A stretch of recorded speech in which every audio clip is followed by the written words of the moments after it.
Subscribe the channel SB Education and click the bell icon.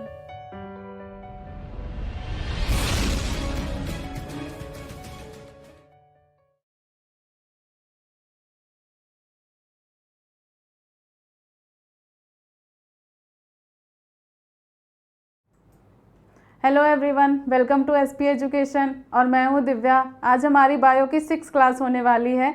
तो 6 class को discuss करने से पहले हमारी जो कुछ प्रीवियस क्लासेस हो चुकी हैं उनके बारे में हम थोड़ा सा बात कर लेते हैं। तो यूनिट हमारा चल रहा था टैक्सोनॉमी। तो टैक्सोनॉमी में सबसे पहला जो लेक्चर रहा है उसमें हम टैक्सोनॉमी के बारे में ऑलरेडी डिस्कस कर चुके हैं कि टैक्सोनॉमी क्या है। जो सेकेंड लेक्चर था उसमें हमने डिस्कस किया था प्लांट टैक्सोनॉमी कि प्लांट्स का क्लासिफिकेशन कैसे किया गया, प्लांट्स को क्लासिफाई कैसे किया गया, उनके हाइट के अकॉर्डिंग, उनके कैरेक्टरिस्टिक्स के अकॉर्डिंग उनको किस तरीके से क्लासिफाई किया गया। और जो थर्ड लेक्चर रहा है उसमें हमने एनिमल क्लासिफिकेशन को डिस्क्राइब किया था। एनिमल क्लासिफिकेशन में हमने लोअर एनिमल्स को डिस्क्राइब कर चुके हैं। आज की क्लास में हम हायर एनिमल्स जिन्हें कॉर्डेटा फाइलम में रखा गया उनको डिस्क्राइब करेंगे।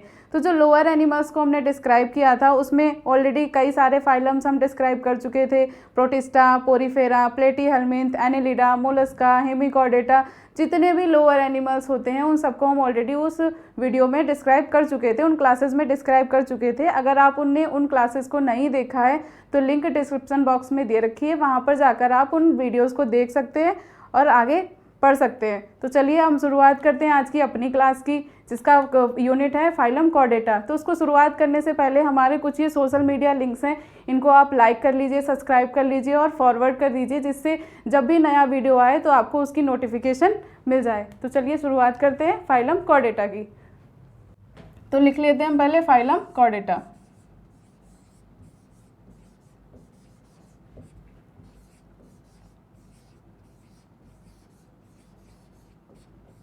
फाइलम कॉर्डेटा को वर्टिब्रेटा भी कहते हैं। वर्टिब्रेटा क्यों कहते हैं? क्योंकि ये इस फाइलम में जो एनिमल्स होते हैं वो वर्टिब्रेट्स एनिमल्स होते हैं, मतलब लाइफ के किसी ना किसी फेज में उनमें नोटोकॉर्ड पाया जाता है। अब चलिए बात करते हैं नोटोकॉर्ड क्या होता है।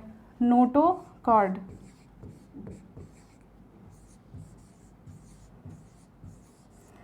नोटोकॉर्ड जो होता है, जैसे कि नाम से ही पता चल रहा है कि कॉर्डेटा फाइलम है। कॉर्डेटा में ऐसे एनिमल्स को रखा गया है जिनकी रीढ़ की हड्डी पाई जाती है, मतलब ऐसी एनिमल्स जिनमें रीढ़ की हड्डी पाई जाती है उन एनिमल्स को फाइलम कॉर्डेटा में रखा गया है। रीढ़ की हड्डी की जो शुरुआत होती है, स्टार्टिंग स्टेज होती है, उसको नोटोकॉर्ड बोला जाता है। जैसे मान लीजिए ये रीढ़ की हड्डी है, सर्कुलर फॉर्म में होती है, तो इसके अंदर जो लिक्विड भरा होता है उस लिक्विड को क्या कहा जाता है? नोटोकॉर्ड कहा जाता है। और एक बात याद रखिएगा कि एग्जाम्स में क्वेश्चन एक बार पूछा जा चुका है कि नोटोकॉर्ड होता क्या है। तो नोटोकॉर्ड क्या होता है? वर्टिब्रल कॉलम की शुरुआती स्टेज को नोटोकॉर्ड कहते हैं।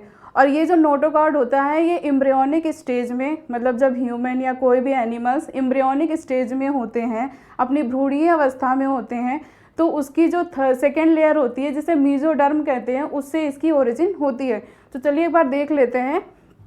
जैसे जब भी कोई भी एनिमल्स अपनी एम्ब्रियोनिक स्टेज में, एम्ब्रियोनिक का मतलब भ्रूणीय अवस्था में होता है, तो उसके जो शरीर के ऑर्गन्स होते हैं वो 3 लेयर से बनते हैं।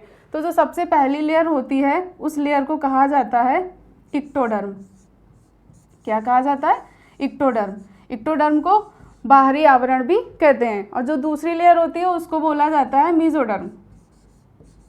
क्या बोला जाता है? मीजोडर्म। और जो थर्ड लेयर होती है उसको बोला जाता है इंडोडर्म।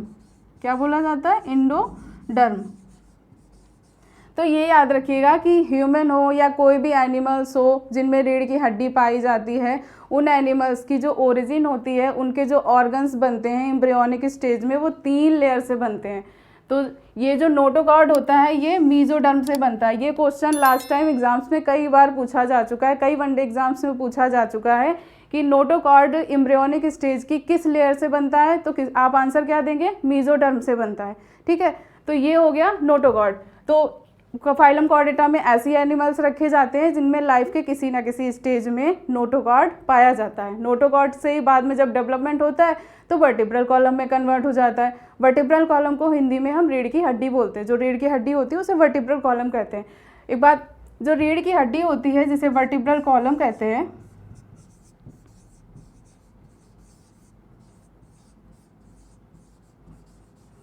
ये छोटी छोटी हड्डियों से मिलकर बनी होती है। उन छोटी छोटी हड्डियों को वर्टिब्री कहते हैं। जैसे ह्यूमन है, ह्यूमन की जो रीढ़ की हड्डी होती है उसमें 26 वर्टिब्री पाई जाती हैं, लेकिन जो छोटे बच्चे होते हैं, न्यू बॉर्न चाइल्ड्स होते हैं, उनमें इन हड्डियों की संख्या होती है 33। ये याद रखिएगा। जैसे ह्यूमन में जो अडल्ट फॉर्म होती है, मतलब जब वो वयस्क अवस्था में होते हैं, तो उनकी जो रीढ़ की हड्डी होती है उसमें हड्डियों की संख्या कितनी होती है? 26। और जो बच्चे होते हैं, इन्फेंट्स होते हैं, मतलब न्यू बॉर्न होते हैं, उनमें कितनी होती है? 33। तो इसके हिसाब से ये हो गया कि जो ह्यूमन होते हैं उनमें हड्डियों की संख्या 206 होती है। ये तो आप सबने पढ़ा ही होगा। लेकिन जो बच्चे होते हैं उनमें ह्यूमन की बोन्स के कंपेयर में जो बोन्स की संख्या होती है वो ज़्यादा होती है। क्यों होती है? क्योंकि उनमें 7 हड्डियाँ ये ज़्यादा पाई जाती हैं। अब ये 7 हड्डियाँ ज़्यादा पाई गई तो बड़े होने पर ऐसा क्या होता है? ऐसा इसलिए होता है कि जो बच्चे होते हैं इनमें ये जो 33 में जो 7 हड्डियाँ एक्स्ट्रा होती हैं, ये जब ये थोड़े बड़े होते जाते हैं, अडल्ट स्टेज में आते जाते हैं, तो क्या होता है कि इनकी जो 7 हड्डियाँ होती हैं ये कंबाइन होकर एक बोन बना लेती हैं। उस बोन का नाम होता है कोकिक्स। जो कमर की हड्डी होती है उसको कोकिक्स नाम बोलते हैं। तो उसका फॉर्मेशन कर लेती हैं। ये 7 हड्डियाँ मिलकर एक हड्डी में कन्वर्ट हो जाती है। तो इतना समझ में आ गया। तो एक बार देख लेते हैं यहाँ से किस प्रकार के क्वेश्चन पुटअप हो सकते हैं। जैसे फाइलम कॉर्डेटा है। फाइलम कॉर्डेटा में ऐसे एनिमल्स को रखा गया है जिनमें लाइफ के किसी न किसी फेज में नोटोगार्ड पाया जाता है। और जो नोटोगार्ड होता है ये क्या होता है? रीढ़ की हड्डी के अंदर भरा हुआ जो लिक्विड होता है उसको नोटोगार्ड कहा जाता है। और नोटोगार्ड बनता कहाँ से? एम्ब्रियोनिक स्टेज में जो मीजोडर्म की अवस्था होती है, मीजोडर्म अवस्था होती है, वहाँ से इसका निर्माण होता है। मनुष्य में जो अडल्ट ह्यूमन होते हैं उसमें वर्टिब्रल कॉलम में वर्टिब्री की संख्या कितनी होती है? 26। और जो बच्चे होते हैं उनमें कितनी होती है? 33। तो चलिए अब इसके आगे क्लासिफिकेशन की बात कर लेते हैं कि फाइलम कॉर्डेटा को कितने पार्ट में डिवाइड किया गया है। तो डाल लेते हैं क्लासिफिकेशन ऑफ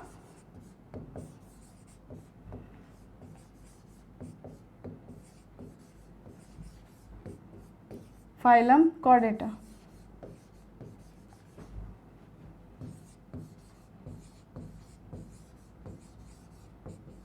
फाइलम कॉर्डेटा को 2 पार्ट्स में डिवाइड किया गया है।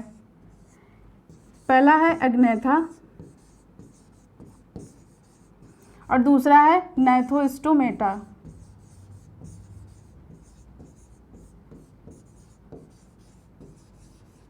ठीक है।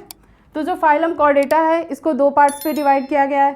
पहला है एग्नेथा, दूसरा होता है नैथोस्टोमेटा। ठीक है। तो जो एग्नेथा होता है इसमें वो एनिमल्स आते हैं जिनमें जबड़े नहीं पाए जाते हैं, मतलब जिनमें जान नहीं होते हैं, जबड़े नहीं होते हैं, उनको एग्नेथा में रखा गया है। तो लिख लेते हैं विदाउट जा, मतलब ऐसे एनिमल्स जिनमें जबड़े नहीं पाए जाते हैं उनको किस फाइलम में रखा गया है? एग्नेथा में रखा गया है। और इनमें जिनमें जबड़े पाए जाते हैं इसमें क्या होते हैं? इन्हें नैथोस्टोमेटा में रखा गया है। ठीक है। तो एक बार देख लेते हैं। कॉर्डेटा फाइलम को 2 पार्ट्स में डिवाइड किया गया है, एग्नेथा और दूसरा नैथोस्टोमेटा। तो एग्नेथा में वो एनिमल्स रखे गए हैं जिनमें जबड़े नहीं पाए जाते हैं।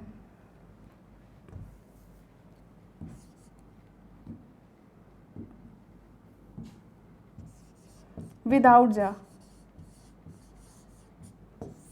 तो एग्नेथा में ऐसे एनिमल्स को रखा गया है जिनमें जबड़े नहीं पाए जाते हैं और नैथोस्टोमेटा में ऐसे एनिमल्स को रखा गया है जिनमें जबड़े पाए जाते हैं। तो चलिए अब बात कर लेते हैं एग्नेथा के बारे में।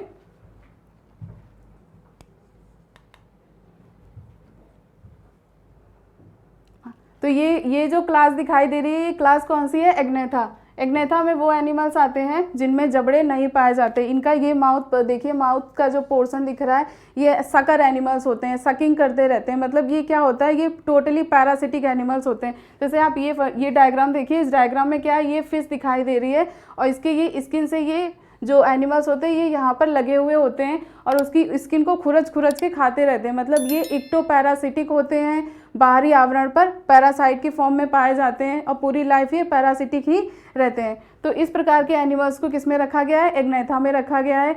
और ये कार्टिलेजिनियस होते हैं, मतलब इनमें जो बोन्स होती हैं इनमें बोन्स नहीं पाई जाती, इनमें कार्टिलेज पाया जाता है। कार्टिलेज क्या होता है कि जैसे जो बोन्स की स्टार्टिंग स्टेज होती है उसको कार्टिलेज कहते हैं, लेकिन उसके ऊपर जब कैल्शियम और फॉस्फोरस का डिपोजिशन होने लगता है तो वो बोन हार्ड हो जाती है, फिर वो क्या हो जाती है? वो बोन में कन्वर्ट हो जाती है। और ये क्या है? ये कार्टिलेजिनियस फॉर्म में पाए जाते हैं।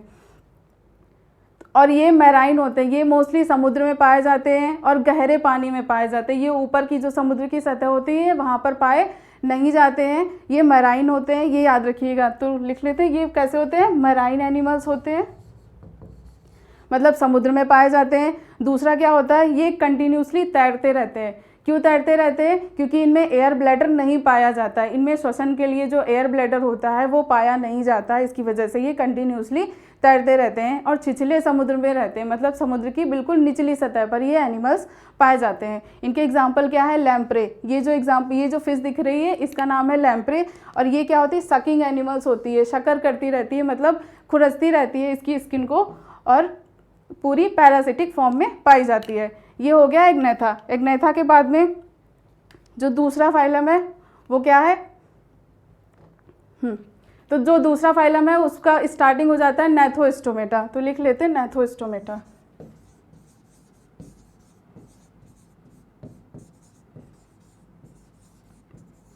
जो नैथोस्टोमेटा होता है इसको 2 पार्ट्स में डिवाइड किया गया है। पहला जो पार्ट है नैथोस्टोमेटा का, उसमें पिसीज आती हैं। पिसीज को हम क्या कहते हैं, मछलियाँ कहते हैं, इसमें मछलियाँ आती हैं। और जो दूसरा है टेट्रापोडा, उसको हिंदी में कहा जाता है चतुष्पादा, मतलब जिनके 4 पैर होते हैं, ऐसे एनिमल्स को क्या किस में रखा गया है, टेट्रापोडा में रखा गया है। और जो पिसीज होती हैं, मछलियाँ होती हैं, इनको इसमें रखा गया है। तो मछलियों के तो 2 फाइलम है, कॉन्ट्रिक्थीज और ऑस्ट्रिक्थीज, मतलब मछलियों को 2 क्लास में डिवाइड किया गया है। पहली क्लास का नाम है कॉन्ट्रिक्थीज और दूसरी जो क्लास है उसको बोलते हैं ऑस्ट्रिक्थीज। तो चलिए कॉन्ट्रिक्थीज और ऑस्ट्रिक्थीज को हम एक बार डिफाइन कर लेते हैं। जो कॉन्ट्रिक्थीज फिशेज होती हैं ये कार्टिलेजिनियस होती हैं। कैसी होती हैं, इनका जो स्ट्रक्चर होता है, इनका जो बोनी स्ट्रक्चर होता है वो कैसा होता है, कार्टिलेज का बना होता है। इनमें भी बोन्स नहीं पाई जाती हैं। और कार्टिलेज क्या होता है वो मैं ऑलरेडी आपको बता चुकी हूँ कि कार्टिलेज जो होते हैं वो बोन्स की स्टार्टिंग फॉर्म होते हैं और जब इन पर कैल्शियम और फॉस्फोरस का डिपोजिशन होने लगता है तो वो हार्ड हो जाते हैं और बोन में कन्वर्ट हो जाते हैं। जैसे एक एग्जांपल बताते हैं, जैसे कभी आप में से किसी का हाथ टूटा हो या कभी कुछ ऐसी प्रॉब्लम हुई हो तो जो डॉक्टर होते हैं वो क्या करते हैं, प्लास्टर चढ़ा देते हैं। तो आप लोगों को ये लगता होगा कि डॉक्टर प्लास्टर चढ़ा रहे हैं मतलब आपका हाथ जोड़ रहे हैं। वो डॉक्टर हाथ नहीं जोड़ते, वो प्लास्टर इसलिए चढ़ाते हैं कि वहाँ पर जो भी कार्टिलेज का फॉर्म हुआ हो उसमें जो भी फॉस्फोरस और कैल्शियम का डिपोजिशन हो वो अच्छे से होता रहे, जिससे कि जो नई बोन बने, जैसे नई बोन का फॉर्मेशन हो वो टेढ़ी मेढ़ी ना हो। इस वजह से डॉक्टर्स क्या करते हैं, वहाँ पर प्लास्टर चढ़ा देते हैं। तभी जो प्लास्टर होता है वो 1 से 1.5 महीने तक चढ़ा रहता है। इसी वजह से क्यों, क्योंकि उसमें कैल्शियम और फॉस्फोरस का डिपोजिशन होता रहता है। ठीक है, तो ये हो गया कॉन्ट्रिक्थीज और ऑस्ट्रिक्थीज। तो ये कैसी बोन्स होती हैं, इनका स्केलेटन कैसा होता है, कार्टिलेजिनियस होता है, मतलब ये कार्टिलेज होती। कार्टिलेज को हिंदी में उपास्थि बोलते हैं। क्या बोलते हैं, उपास्थि। ठीक है, और जो ऑस्ट्रिक्थीज होते हैं ये मोस्टली बोनी फिशेज होती हैं, मतलब इन एनिमल्स का जो इंडोस्केलेटन होता है किसका बना होता है, बोन्स का बना होता है। दूसरा एग्जाम्पल है, इनमें गिल्स एक्सपोज्ड होते हैं। गिल्स का मतलब गलफड़े, हिंदी में क्या कहते हैं, गिल्स को गलफड़े कहते हैं। श्वसन अंग जो होता है मछलियों में क्या होता है, गलफड़े होते हैं। तो इनमें एक्सपोज्ड होते हैं और इनमें कवर्ड बाई अपरकुलम, मतलब अपरकुलम का मतलब एयर सैक, हवा वाला जो ब्लैडर होता है जिनमें हवा भरी होती है उसको क्या कहा जाता है, अपरकुलम कहा जाता है। तो इनके जो गिल्स होते हैं वो एक्सपोज्ड होते हैं, एकदम खुले हुए होते हैं, और इनके जो गिल्स होते हैं वो क्या होते हैं, अपरकुलम के थ्रू कवर्ड होते हैं। तो ये हो गया। इनमें स्विम ब्लैडर नहीं पाया जाता है, मतलब ये कंटिन्यूसली, ये भी क्या होते हैं, कंटिन्यूसली तैरते रहते हैं। क्यों, क्योंकि ये छिछले समुद्र में रहते हैं, काफ़ी निचली सतह पर रहते हैं जहाँ पर ऑक्सीजन की कमी होती है। इसकी वजह से क्या होता है, इनमें स्विम ब्लैडर नहीं पाया जाता है। लेकिन जो ये एनिमल्स होते हैं इनमें स्विम ब्लैडर पाया जाता है, एयर सैक पाया जाता है। इनमें टेल लोब्स होते हैं अनइक्वल इन साइज, जैसे इनमें जो टेल्स लोब होते हैं अनइक्वल, जैसे कोई भी फिश होती है इसके जो टेल्स होते हैं कैसे होते हैं, इस टाइप के होते हैं, मतलब एक बड़ा हो गया और दूसरा कैसा होता है, छोटा होता है। एक जैसे मान लीजिए ये बड़ा हो गया और जो दूसरा होता है ये और भी उससे बड़ा हो गया। तो इस प्रकार के जो टेल्स होते हैं वो इनमें पाए जाते हैं। जो कॉन्ट्रिक्थीज फिशेज होती हैं इनके जो टेल्स लोब होते हैं, एक छोटा हो गया एक बड़ा हो गया, इस तरीके से पाए जाते हैं।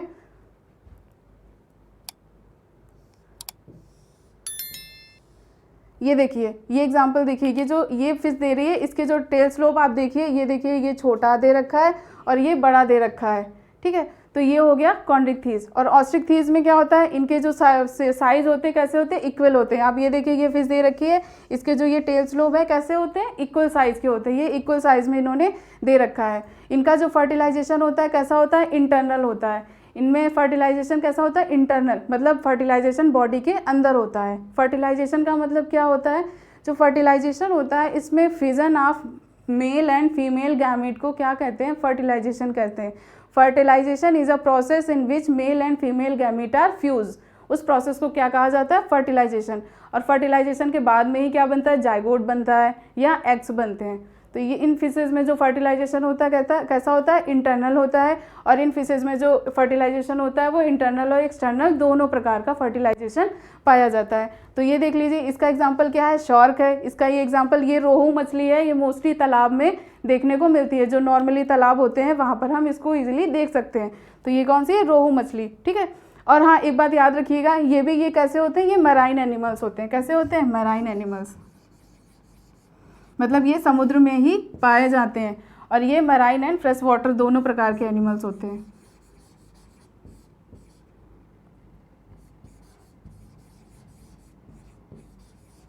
ये याद रखिएगा, ठीक है। तो जो कॉन्ड्रिक्थीज फिशेज होती हैं ये कैसी होती हैं, मराइन एनिमल्स होती हैं, समुद्र में ही पाई जाती हैं। और जो ये फिशेज होती हैं ऑस्ट्रिक्थीज फिशेज, ये क्या होती हैं, फ्रेश वाटर और मैराइन दोनों में ही पाई जाती हैं। मतलब ये नदी, तालाब, झरने हर जगह पाई जाती हैं। लेकिन जो ये फिशेज होती हैं ये केवल मैराइन ही होती हैं। इनके एग्जाम्पल देख लीजिए, example of cartilaginous and bony fishes. Example of cartilaginous and bony fishes, जैसे ये, हाँ ये जो फिश दे रखी है इसका नाम होता है टारपीडो। ये एग्जाम में काफ़ी बार पूछा जा चुका है। ये जो टारपीडो होती है ये इलेक्ट्रिक शॉक देती है। ये याद रखिएगा कि जो टारपीडो फिश होती है ये क्या करती है, इलेक्ट्रिक शॉक देती है, याद रखिएगा। तो ये हो गई कार्टिलेजिनियस फिशेस और ये हो गई बोनी फिशेस। मतलब ये इनको क्या कहा गया, कॉन्ड्रिक्थीज फिशेस कहा गया। और ये क्या कही जाती हैं, ऑस्ट्रिक्थीज फिशेस कही जाती हैं। ये मैराइन होती हैं और ये फ्रेश वाटर और मैराइन दोनों होती हैं। ये पानी में गहरे समुद्र में रहती हैं, गहरे सतह पर रहती हैं, और ये ऊपरी सतह पर रहती हैं। इनमें एयर ब्लैडर नहीं पाया जाता है और इनमें एयर ब्लैडर पाया जाता है। तो ये हो गई मछलियों के बारे में। अगला जो फाइलम है वो है रेप्टाइल्स, टेट्रापोडा। सबसे पहले बात कर लेते हैं थोड़ा टेट्रापोडा के बारे में। तो टेट्रापोडा में वो एनिमल्स आते हैं जिनमें 4 पैर होते हैं, ठीक है। तो 4 पैर वाले जो एनिमल्स होते हैं उनको टेट्रापोडा में रखा गया है। शुरुआत में बताया था कि जो फाइलम एग्नेथा और नेथोस्टोमेटा था, एग्नेथा में जालस फिशेज आ रही थी और नेथोस्टोमेटा को 2 पार्ट में डिवाइड किया गया था। तो जो पहला पार्ट था वो था पिसीज, उसको हम डिस्क्राइब कर चुके हैं। और जो दूसरा पार्ट है जिसको क्या बोला जाता है, टेट्रापोडा। मतलब ऐसे एनिमल्स जिनमें 4 पैर पाए जाते हैं उन एनिमल्स को किस में रखा गया है, टेट्रापोडा में। तो सबसे पहला है रेप्टाइल्स। रेप्टाइल्स ऐसे एनिमल्स होते हैं जो रेंगते हैं, ज़मीन पर रेंगते हुए चलते हैं। उन एनिमल्स को किस में रखा गया है, रेप्टाइल्स में रखा गया है। इनके कैरेक्टर क्या हैं, सबसे पहला कैरेक्टर है these are cold blooded animals. Cold blooded animals का मतलब ये होता है कि ये जो एनिमल्स होते हैं ये ज़्यादा टेम्परेचर, हाई टेम्परेचर और लो टेम्परेचर को बियर नहीं कर पाते हैं, मतलब सह नहीं पाते हैं। तो जैसे जब ज़्यादा गर्मी आती है तो ये क्या करते हैं, एस्टिवेशन, एक टर्म होता है एस्टिवेशन एंड हाइबरनेशन।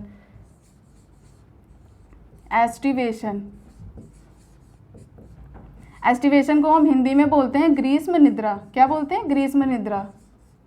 तभी आपने देखा होगा कि जब बहुत ज़्यादा गर्मी होती है, मई जून की गर्मी होती है, तो सांप वगैरह, छिपकली, ये सब कुछ नहीं दिखते हैं। क्यों नहीं दिखते हैं, क्योंकि उस टाइम ये एस्टिवेशन में चले जाते हैं। जब बहुत ज़्यादा गर्मी आती है तो ये ग्रीष्म निद्रा में चले जाते हैं। ग्रीष्म निद्रा में जाने पर क्या होता है कि इनका जो बॉडी का BMR होता है, मतलब जिसे बेसल मेटाबॉलिक रेट कहते हैं, वो बहुत डाउन हो जाता है।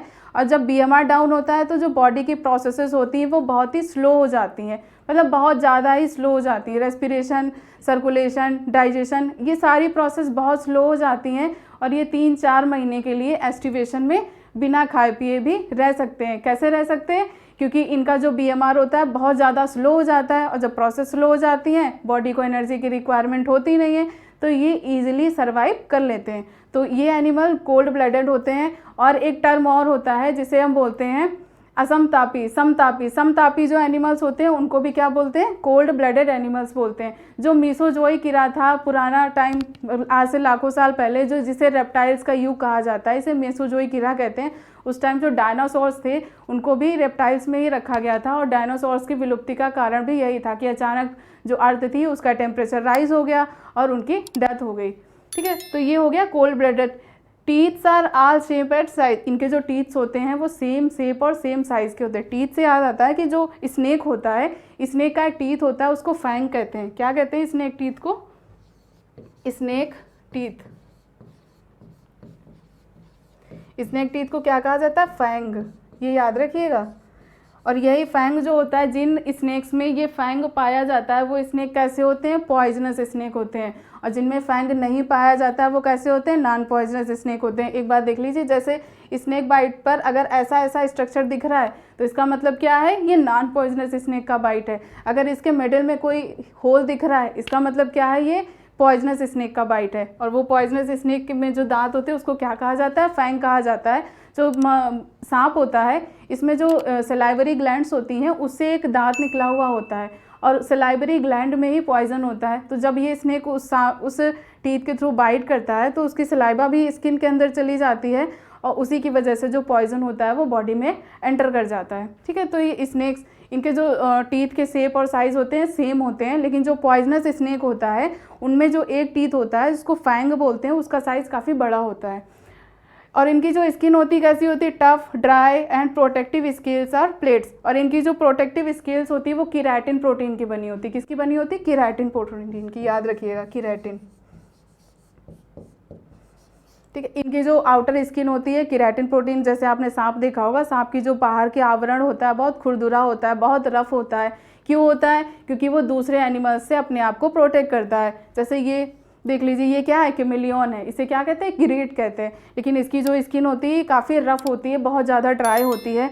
ये टर्टल है। टर्टल को क्या कहते हैं? टर्टाइज भी कहते हैं। और ये टर्टल होता है, इसके ऊपर भी जो काफ़ी ये जो इसकी प्रोटेक्टिव लेयर होती है काफ़ी हार्ड होती है, जो इसको दूसरे एनिमल से प्रोटेक्ट करती है। और अगला है take care of themselves after hatching. मतलब ये क्या करते हैं? ये ओविपेरस एनिमल्स होते हैं। कैसे होते हैं? ओविपेरस। ओविपेरस का मतलब होता है ऐसे एनिमल्स जो अंडे देते हैं उनको ओविपेरस एनिमल्स कहा जाता है। और ये अंडे देने के बाद में जो उनकी हैचिंग की प्रोबेबिलिटी होती है, हैचिंग का जो केयर होता है, ये अपने एनिमल्स का खुद ही कर लेते हैं। तो ये एनिमल्स हो गए कौन से? रेप्टाइल्स। तो एक बार फिर देख लेते हैं, these are cold blooded animals. ये ऐसे एनिमल्स होते हैं जो ज़्यादा गर्मी और ज़्यादा सर्दी बेयर नहीं कर पाते। एस्टिवेशन बता दिया। हाइबरनेशन एक बार और देख लीजिए आप लोग। हाइबरनेशन, हाइबरनेशन को क्या कहा जाता है? शीत निद्रा। क्या कहा जाता है? शीत निद्रा। बहुत ज़्यादा जब सर्दी होती है तो भी ये शीत निद्रा में चले जाते हैं, हाइबरनेशन में चले जाते हैं, जिसकी वजह से फिर इनका बीएमआर डाउन हो जाता है। और जब इनका बीएमआर डाउन हो जाता है तो क्या होता है? इनकी बॉडी की जितनी भी प्रोसेस होती हैं स्लो हो जाती हैं, और ये इजीली 3 से 4 महीने तक सर्वाइव कर लेते हैं। तो ये कैरेक्टर इनका खास होता है, मतलब काफ़ी इंपॉर्टेंट कैरेक्टर होता है, एस्टिवेशन और हाइबरनेशन। तो these are cold blooded animals. Teeth are same shape and size. इनके जो टीथ होते हैं वो सेम साइज और शेप के होते हैं। और जो स्नेक होता है, पॉइजनस स्नेक होता है, उसमें टीथ का नाम क्या होता है? फैंग होता है। और ये अंडे देते हैं, ओविपेरस एनिमल्स होते हैं। और इनमें हैचिंग की कैपेबिलिटी भी होती है, मतलब अंडे देने के बाद में उनकी टेक केयर भी ये खुद ही कर लेते हैं। और इसके बाद में जो इनका मोस्ट कैरेक्टर इंपॉर्टेंट है, ये क्या है कि इनकी जो स्किन होती है प्रोटेक्टिव और स्केल्स और प्लेट्स इनमें पाई जाती हैं। और इनकी जो स्किन होती है वो केराटिन प्रोटीन की बनी होती है। और इनके एग्जाम्पल क्या है? ये देखिए, पाइथन। ये क्या है? पाइथन। पाइथन के बाद में ये क्या है? क्रोकोडाइल। हाँ, याद रखिएगा, इनका जो हार्ट होता है वो 3 चैम्बर्ड होता है। मेन कैरेक्टर है। इनका जो हार्ट होता है कैसा होता है? उसमें 3 चैम्बर होते हैं, 3 चैम्बर।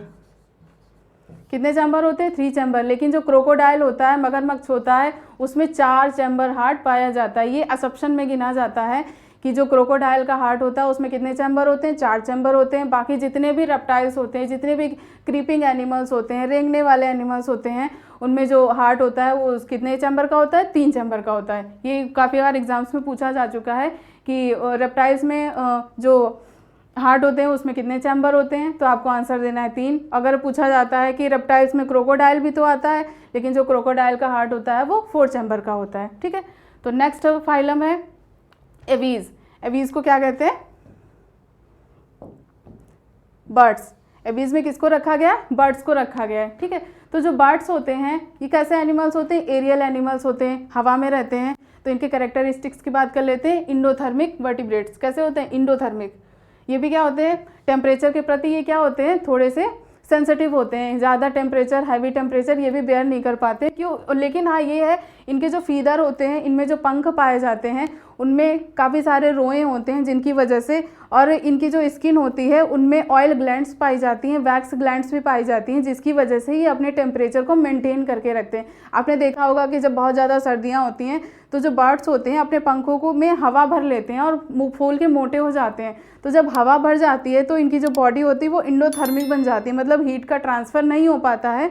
इसकी वजह से जो इनकी बॉडी होती है वो हीट से खुद को प्रोटेक्ट कर लेती है। इसके बाद में फीदर्स। इनका दूसरा कैरेक्टर्स क्या है? फीदर्स। इनकी जो बॉडी होती है वो फीदर्स से पूरी तरीके से कवर्ड होती है। जो थर्ड कैरेक्टर है 4 चैम्बर्ड हार्ट। इनका जो हार्ट होता है उसमें 4 चैम्बर होते हैं। तो जो 4 चैम्बर हार्ट होता है उसमें क्या होता है? एक साइड में प्योर ब्लड होता है और दूसरी साइड में इम्प्योर ब्लड होता है। वो आगे जब कार्डियक साइकिल पढ़ाई जाएगी उसमें हम उसको डिस्कस कर लेंगे।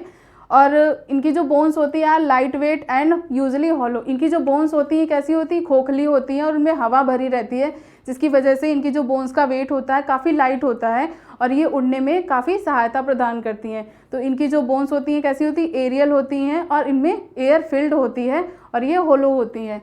अगला कैरेक्टर क्या है? 4 limbs are modified as wings.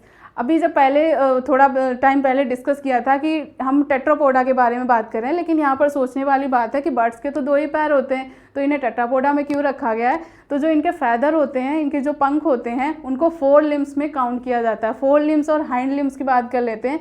जो 4 लिम्स होते हैं, जैसे ये हमारे हाथ हैं, ये क्या है? 4 लिम्स हैं। और जिन पैरों से हम चलते हैं उनको हम क्या बोलते हैं? हाइंड लिम्स बोलते हैं। ठीक है, तो जो इनके 4 लिम्स होते हैं वो क्या होते हैं? ये फैदर में कन्वर्ट हो जाते हैं, पंखों में कन्वर्ट हो जाते हैं। और जो इनके हाइंड लिम्स होते हैं वो ये पैर के फॉर्म में ही रहते हैं। इसी वजह से इनको किस में रखा गया है? टेट्रापोडा में रखा गया है। ले कैल्शियम कवर्ड एग्स। और ये जो बर्ड्स होते हैं ये कैसे होते हैं? ओविपैरस होते हैं, मतलब अंडे देने वाले एनिमल्स होते हैं। और इनके जो अंडों का कवर होता है वो किसका बना होता है? कैल्शियम का बना होता है। Pelvis is fused together. और इनकी जो पेल्विक बोन होती है, इनकी जो हड्डी होती है कमर की, वो आपस में फ्यूज्ड होती है, लेकिन ह्यूमन में फ्यूज्ड नहीं होती है। लेकिन यहाँ पर हम बात कर रहे हैं बर्ड्स की, तो केवल बर्ड्स के बारे में बात कर लेते हैं। जो इनकी पेल्विस होती है कैसी होती है? फ्यूज्ड होती है। ठीक है, इनके एग्जाम्पल्स क्या हैं? जैसे ये है, ये क्या है? वल्चर है। और बाकी एग्जाम्पल जैसे पैरट हो गया, पिकॉक हो गया और हैन हो गई, ये सब क्या है? जितने भी बर्ड्स आते हैं उनको किस में रखा गया है? उनको एवीज में, क्लास एवीज में रखा गया है। मतलब जितने भी बर्ड्स होते हैं, जितने कुछ बर्ड्स ऐसे होते हैं जो एरियल होते हैं, कुछ बर्ड्स ऐसे होते हैं जो नहीं उड़ पाते हैं। जैसे ऑस्ट्रिच। ऑस्ट्रिच एक ऐसा बर्ड है जो नहीं उड़ पाता है। क्यों नहीं उड़ पाता? क्योंकि उसका बॉडी वेट काफ़ी ज़्यादा होता है और उसके पैर भी बहुत लंबे लंबे होते हैं, इस वजह से वो नहीं उड़ पाता है। और एक जैसे किसी जलीय पक्षी का नाम एग्जाम में पूछ लिया गया, तो जलीय पक्षी क्या होते हैं? जैसे पेंगुइन हो गया, डक हो गई, ये क्या हो गए? जलीय पक्षी हो गए, मतलब जो जल में तैरते रहते हैं। और एरियल पक्षियों के बारे में तो हम ऑलरेडी बात कर चुके हैं। तो चलिए हम चलते हैं अपनी नेक्स्ट क्लास के बारे में। नेक्स्ट क्लास है वो है एम्फीबिया। एम्फीबियन एनिमल्स वो होते हैं ऐसे एनिमल्स, मतलब ऐसे एनिमल्स जो पानी में और थल में, मतलब जो ज़मीन में और वाटर में दोनों जगह रह सकते हैं, उनको किस में रखा गया है? एम्फीबिया में रखा गया है। इन्हें हम हिंदी में क्या बोलते हैं? उभयचर। क्या बोलते हैं? उभयचर। तो जो एम्फीबियंस एनिमल्स होते हैं कैसे होते हैं? उभयचर प्राणी होते हैं, मतलब जो जल में भी रहते हैं और मिट्टी में भी, मतलब ज़मीन में भी रह सकते हैं। इनके कैरेक्टर्स क्या होते हैं? Lay eggs in water.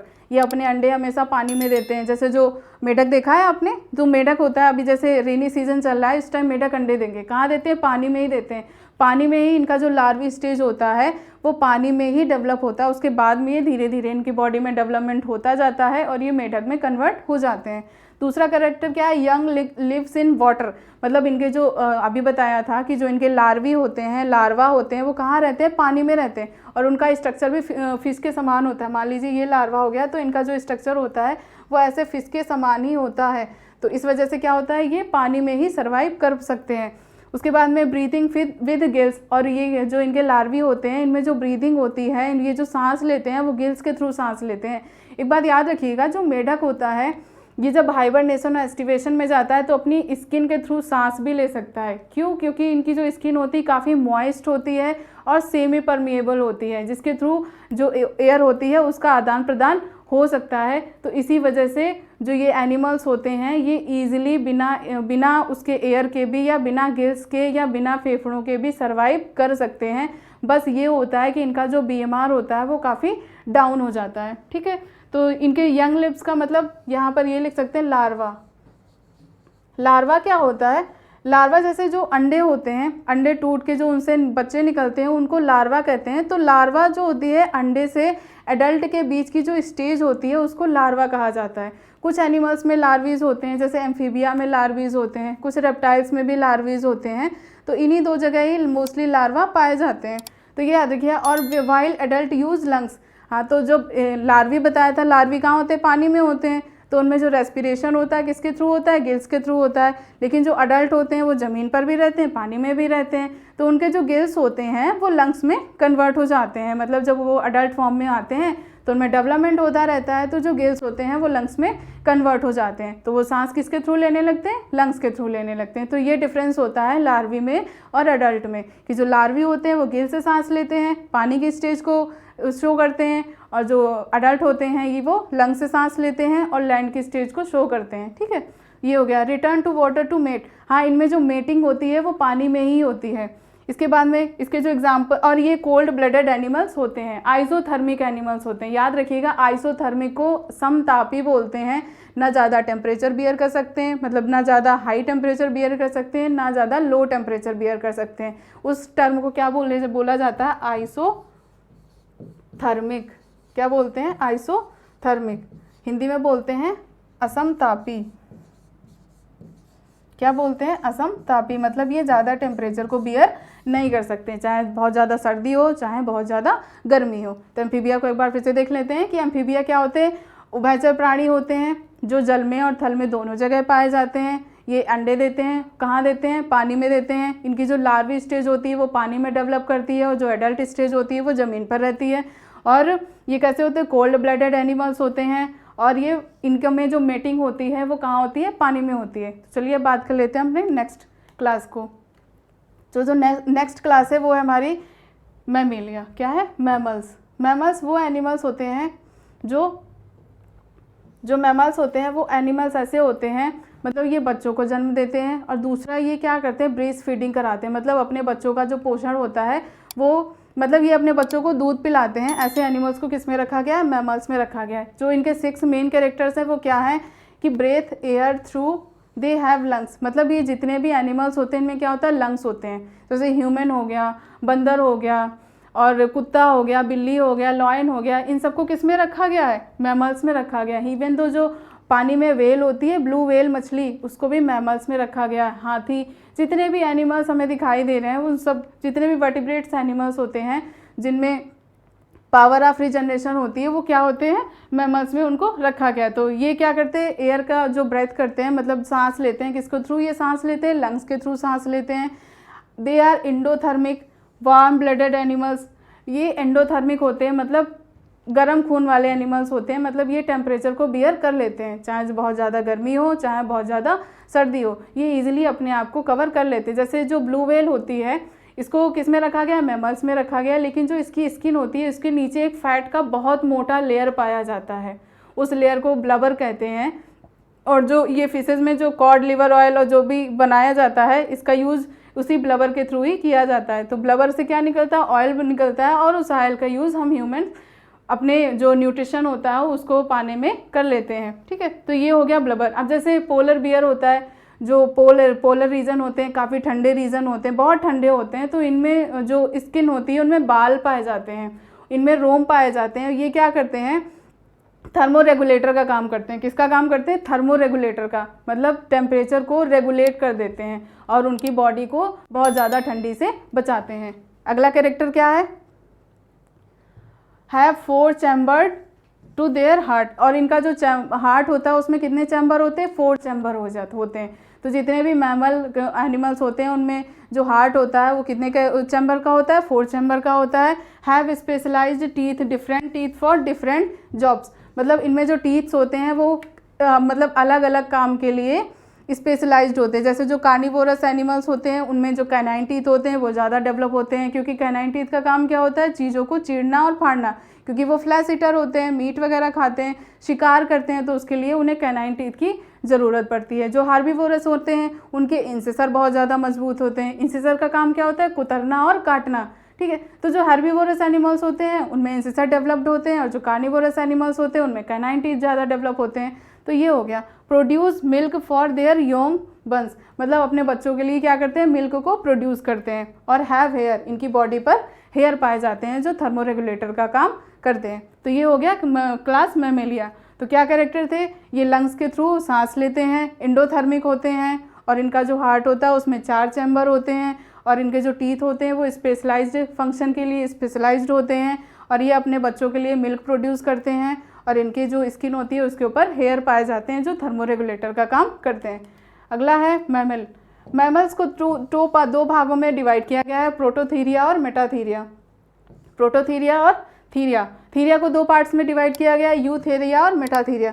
तो बात कर लेते हैं प्रोटोथीरिया की। कुछ ऐसे मैमल्स भी होते हैं जो अंडे देते हैं, उनको किस में रखा गया है, प्रोटोथीरिया में रखा गया है, ठीक है। तो जैसे एंट ईटर एनिमल हो गया, तो जो एंट ईटर होता है, चींटी, इसको हिंदी में चींटीखोर बोलते हैं, ये केवल और केवल चींटियाँ खाता है। इसकी जीभ बहुत लंबी होती है, और किसी भी चींटी का बिल हो उसमें पूरी जीभ डाल देता है, उसमें बहुत सारी चींटियाँ लग जाती हैं और वो उन्हीं चींटियों को ही खाता है। तो इसका जो एग्जाम्पल है वो एंट ईटर होता है। लिख लेते हैं इसका एग्जाम्पल, एंट ईटर, जिसे प्लैटिपस बोलते हैं।